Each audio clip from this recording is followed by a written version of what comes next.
Welcome back to MuscleTV. Now, those of you who know anything about the history of Australian bodybuilding will know the name Mark Lampard. Not only was he one of Australia's best pros, but he was also one of the strongest guys I've ever seen in the gym. Now, Mark and I go way back, so it was great to hear that he was on the comeback trail. We caught up with him recently to find out a little bit about what he's been up to and his road back to the competition stage. I had my own weights when I was 10 or 11 years old. I was doing press-ups and front raises and stuff like that from a young age.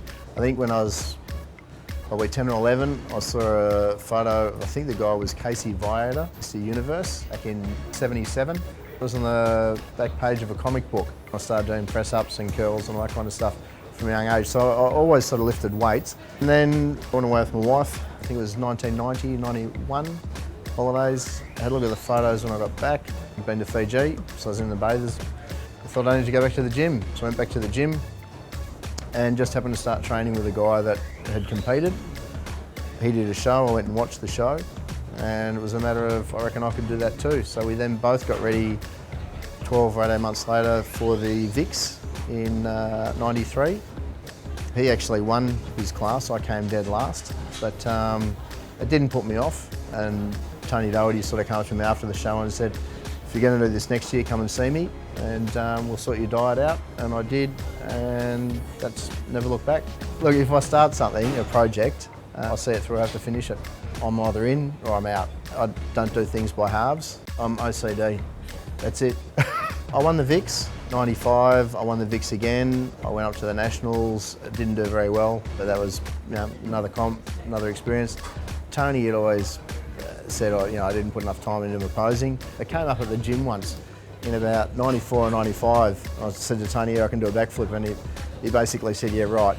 So I did one, and it sort of freaked him out. And but he always said you should put it in a routine, and it sort of got to a point. Well, we did. We chucked it into a routine. Come on. Vanity Fair. Oh. I got away with it. I was lucky. You sort of did something that could really mess up badly. And then how do you talk your way out of that? I've just jumped on my head. What sort of routine's that? I won the Nationals in '96, and then my next goal was to the Pro Qualifier. So 18 months later I did the Pro Qualifier and won that. In 2004 was the last one I did.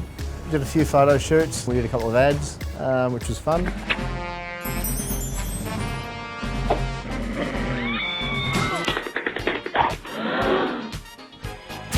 And then I injured my shoulder again, and that was sort of the end of it. I didn't sort of bounce back. Honestly, I don't think I was as passionate as I was in the early days. I'd competed for 10 years, and the other thing that did happen too, I suppose, I couldn't lift the heavy weights, and that was something I was really passionate about, training and lifting heavy.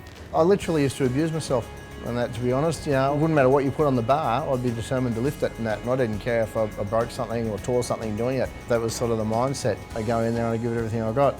And I couldn't do that, and it sort of took the fun out of it because I had quite an ego with what I could lift. I can't do that anymore. So that also made it easier to walk away from the sport. So bodybuilding did actually take a back seat. I had other things. The skiing was more enjoyable. Working on the car was something I could do.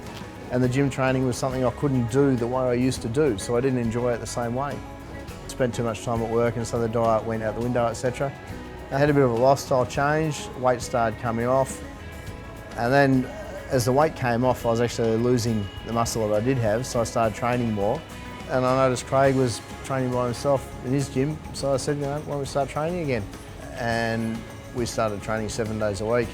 I don't know why we did, we just did because we could. And then I ended up getting in better condition, and Craig kept hassling me, why don't you do a show, why don't you do a show?